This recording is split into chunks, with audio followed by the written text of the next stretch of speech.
tao. Ngayon po, ano ang batas na umiiral hanggang ngayon dito sa Pilipinas? Meron po tayong extradition, hindi naman law ito na act ng Congress. Meron tayong extradition rules. This is a law enacted during the time of Marcos Sr. under his powers, his lawmaking powers, granted by Amendment 6 of the 73 Constitution. Nandoon po may proseso kung paano ini-extradite ang isang tao. Ngayon, sasabihin nila, hindi naman extradition yan eh. Yan ay warrant ng ICC. Ngunit, if you look at the definition of extradition, it is tantamount to extradition. Bakit? Sapagkat itong warrant na ito ay nire-request yung Pilipinas na isang taong nakikita who's found in the Philippines should be brought to the place where he has a pending case to face trial. Correct. Therefore, it falls under the definition of extradition. Yes. Okay, so extradition po yun. Klaro yun. Don't let anyone tell you different. Extradition yun. Anong nakalagay sa extradition law?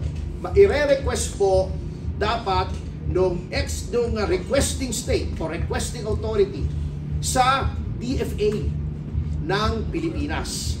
Sapagkat inter-country po yan eh. So DFA, ang DFA wala namang litigation powers yan. So under the extradition law o extradition rules natin, makikipag-coordinate yan sa DOJ. The DOJ through the Prosecutor General or the General Counsel of the DOJ will file an extradition petition before the proper regional trial court. In this case, Maynila po palagi ang filing ng extradition because I've handled my share of extradition cases. Tama po yun. Alam po ninyo, mga minamahal na kababayan, kaming mga abogado, tulad ni Cafferty, lagi namin pong ini-emphasize yung principle of supremacy of the Constitution. Yes. Pagdating po dito sa Pilipinas, wala pong ibang batas na mas mataas kesa sa Constitution natin, yung saligang batas natin. So maraming nagtatanong, paano naman yung mga obligasyon natin sa mga tratado o mga kasunduang internasyonal na pinasok ng ating bansa? Ano ka mo? Tratado? Tratado. Yung nasa Malacanang, yung mga tratado. Ano ba ang gagawin natin dito sa mga treaties? Ano yung mga treaty obligations natin dyan? Katulad ng binabanggit ni Cafferty, tungkol sa extradition, tungkol po doon sa ICC, tungkol sa Interpol. Lahat po yan kasi meron tayong mga pinirmang kasunduan. Bakit natin kailangan i-implement yan sa ating bansa? Kasi sa ating saligang batas din, nakalagay po doon yung tinatawag nating principle of incorporation. Ibig sabihin, lahat po nitong mga treaties, international agreements, at mga iba pa na pinasok ng ating bansa bilang isang soberenyang bansa ay nagiging part of the law of the Philippines. Yun po yung doctrine of incorporation. Maliwanag po yan sa ating Article 2 ng ating saligang batas. I don't know if that is Section 2 or Section 3, no? That the Philippines adopts the generally accepted principles of international law as part of the law of the land. Pero kahit na part of the law of the land pa rin yan, pag mag-violate sa ating saligang batas, hindi po pwedeng magkaroon po ng mas mataas na pagbibigay halaga kisa sa ating saligang batas. So lahat po ng ginawa nitong pamahalaan natin, itong kasalukuyang administrasyon, binabanggit nila yung Republic Act 9651 daw, at hindi naman daw nila ginamit yung batas tungkol sa extradition, hindi rin daw nila ginamit yung treaty tungkol sa Rome Statute, yung sa ICC. Kahit nabasahin po natin, himay-himayin natin yung binabanggit po nilang batas na Republic Act 9651 na pinasa ng Kongreso, maliwanag doon na kailangan sundin pa rin yung mga provision patungkol po kung paano dapat na ibigay ang isang Pilipino sa kamay ng mga dayuhan. Kung sumurrender siya voluntarily, wala na pong problema yon kasi sinusurrender na po nga rin niya yung kanyang karapatan. Pero kung ayaw niya na siya ay mapaloob sa jurisdiction ng isang dayuhan, pupunta po tayo sa korte Iyon. ng Pilipinas. At dito sa atin, ang may jurisdiction, katulad sinabi ni Cafferty, yung korte sa Maynila, hindi po nila ginawa yan kay PRRD. At nakakalungkot nga na merong banta na si Senator Bato ay huhuliin din pag nag-request ang ICC at ang Interpol na arestuhin siya at ipadala rin sa ICC. Meron pa rin daw pong mga kasunod eh. Hindi pa lang po si Senator Bato, pati raw po yung mga ibang opisyal po ng mga polis na retirado o baka may mga active pa. Depende po sa resulta ng ongoing massive investigation na ginagawa ng ICC ngayon na palihim, mga minamahal na kababayan. Hindi natin alam, nandito po sila. Kaya wag na po tayong basta maniwala doon na wala raw cooperation ang Philippine government sa ginagawa ng ICC.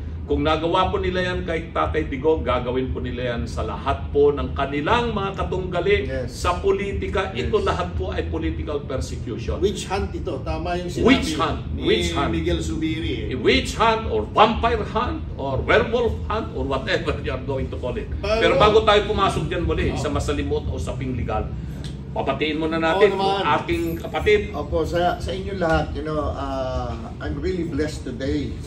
Very blessed po ako. I'm with two brilliant lawyers na katabi ko ngayon. At ako'y nagpapasalamat kasi po marami akong nadidinig sa kanila na hindi ko nadinig sa ibang mga abogado. Kasi yung ibang mga abogado, alam po natin kung kanino nakapanig. Yung po ang nakakalungkot. Ang akin pong sinasabi ngayon, maniwala po kayo sa sinasabi ng dalawang magagaling na abogadong ito. Totoo lamang po ang kanilang mga sinasabi. Kasi po para alam din po nating lahat kung ano ang batas na dapat sundin. Ito po mga sinasabi nila hindi para sa kanila. Ito po ay para malaman, magkaroon ng kaalaman ang mga Pilipinong naliligaw dahil sa mga sinasabi nung kabila na ganito. Sinasabi naman namin, nakikinamin ako kasi kasama ko sa PDP ang dalawang magigiting na abogadong katabi ko ngayon. Sa akin po, nanggigigil po ako. Palayain na po si Tatay Digong. Palayain na po ang ama ng sambayanang Pilipino. Ibalik siya ng buhay dito sa atin. The court itself is a creature of the Constitution, and the Constitution itself says, no person shall be deprived of life, liberty, or property without due process. Yes. All you have to do is follow the Constitution. Kaya nga, sabi nga natin lagi, whatever decisions or resolutions made by the Supreme Court, it doesn't make the Supreme Court really supreme over the other agencies or departments of government. The decisions of the Supreme Court, more particularly, pag yun po ay patungkol sa sinasabing dapat sundin ang saligang batas, ini-execute lang po yung sinabi ko kanina ng Supreme Court. Supremacy of the Constitution. Yun po ang ginagawa ng ating Supreme Court. Pero alam po ninyo, Cafferty Ibe, nababahala rin ako dito sa malawakang propaganda at masasabi natin na panlilito sa ating mga mamamayang Pilipino kung ano ba talaga ang magiging kalagayan na ni PRRD. Dahil nga una, napabalita na naghain na nga ng motion yung kanyang mga abogado na magagaling for interim release. Okay? Kita mo kaagad, nag-react yung mga tao rito na kontra sa mga Duterte, mga abogado, mga dating mahistrado, na hindi dapat bigyan ng interim release si PRRD.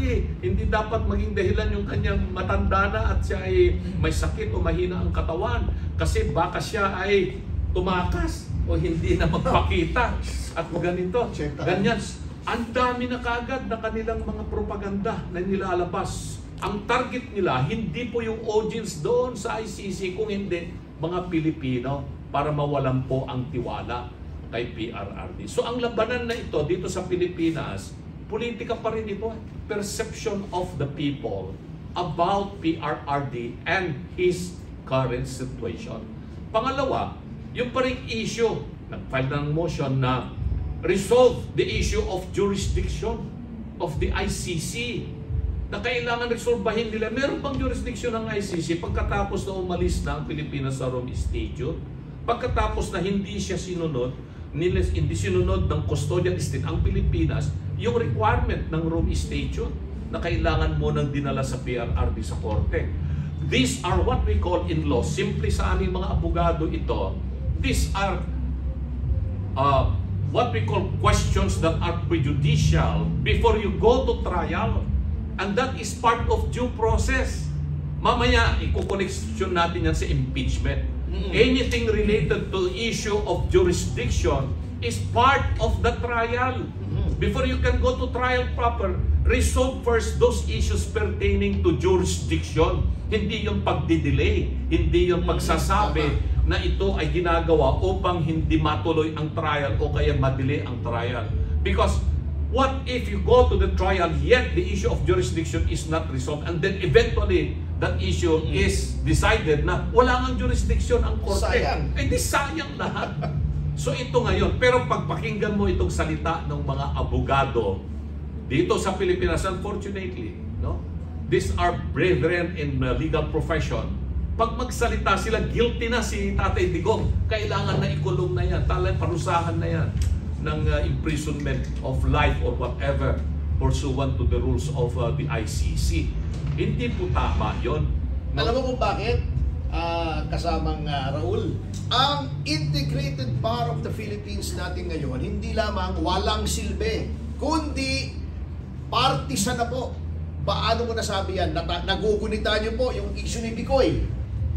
Kung saan pinayagan for the first time, the IBP is supposed to be an organization of lawyers na para sa betterment ng legal profession and the system of justice sa Pilipinas. Unfortunately, yung aking mga kabaro dyan sa abogasya, hindi naman lahat. Pero itong IBP ay naging old boys club na ang ginagawa na ngayon hindi para ayusin ang system of government natin, kundi para mamulitika. Bakit? Kita nyo yung Bicoy. For the first time, ginamit ng isang tao yung building ng IBP. Can you imagine? Para magkapag-press ko ng isang tao para siraan ang presidente na very political in nature. Pinapasok pa nila yung mga madre, mga non-members ng IBP sa IBP building. Sagrado po yun eh. Kaya ako, I requested the Supreme Court to conduct an investigation as to why that is so. At ito po, yan, it has been docketed as a formal administrative complaint. Sino po ang nasa liderato ng IBP noong nangyari ang partisan political activity na yan laban kay Pangulong Duterte? Yung si Atty. Cayosa, na siya rin ngayon na nagsasabi, kumukontra dito sa interim release, doon sa remand ng impeachment. So, it is very clear that the IBP has ceased to perform its function as another check on government abuses. May narinig ba kayo sa IBP, Panyero? Noong inaabuso kami sa Quadcom, ayaw kami palapitin sa aming kliyente. Can you imagine? May narinig ba kayo sa IBP nung inaabuso yung rights ni Pastor Kibuloy? Wala naman kayong narinig. Di ba? Basta, pero pagka dito sa issue ng pagkakulong sa Hague ni Pangulong Duterte dito sa impeachment, ang bilis ng liderato ng IBP na kumampi dito sa gobyerno. So, meron akong narinig sa IBP patungkol sa akin.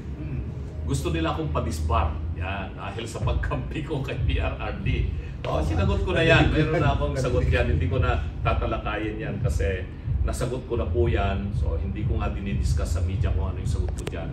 Dahil hindi ko ako gano'n na kailangan kong depensahan yung sarili ko sa media. Basta sinagot ko na po yan, hintayin ko na lamang po magiging desisyon po ng ating kagalang-galang na Korte Suprema.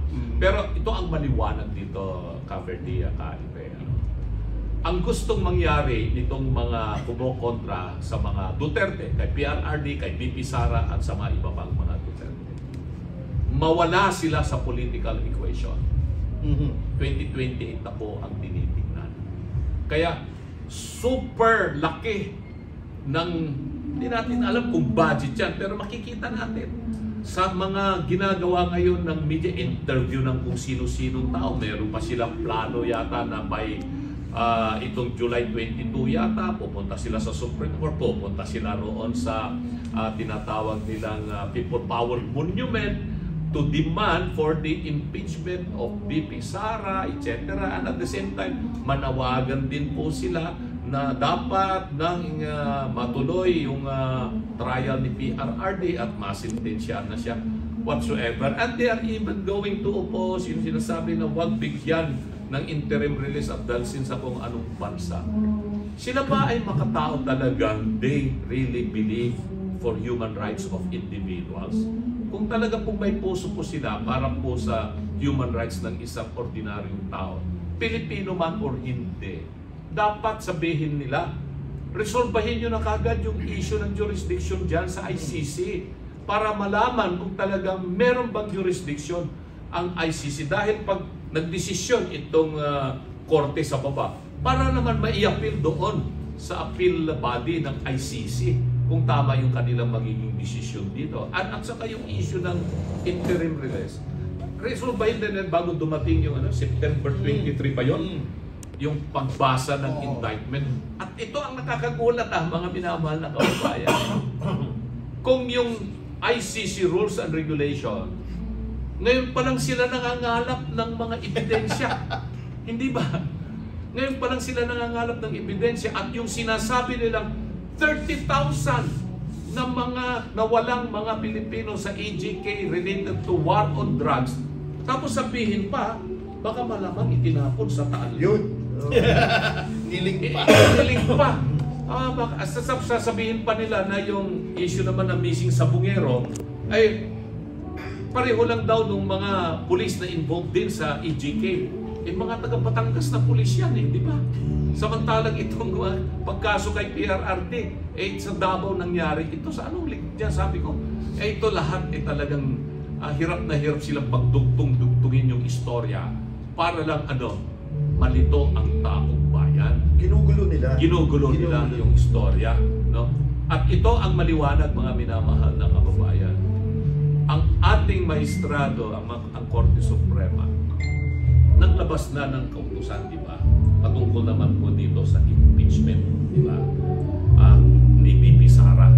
Ayan, parehong mga tao, parehong mga grupo, kung sino yung mga nagnanais na talagang tuluyan ng mabilanggo si PRRD, na meron pang isa dyan, nagsasabi na sana matuluyan na raw siya dahil sa stress na kanyang ginawa. Ano bang klaseng mga statement yan na nanggagaling sa kanila?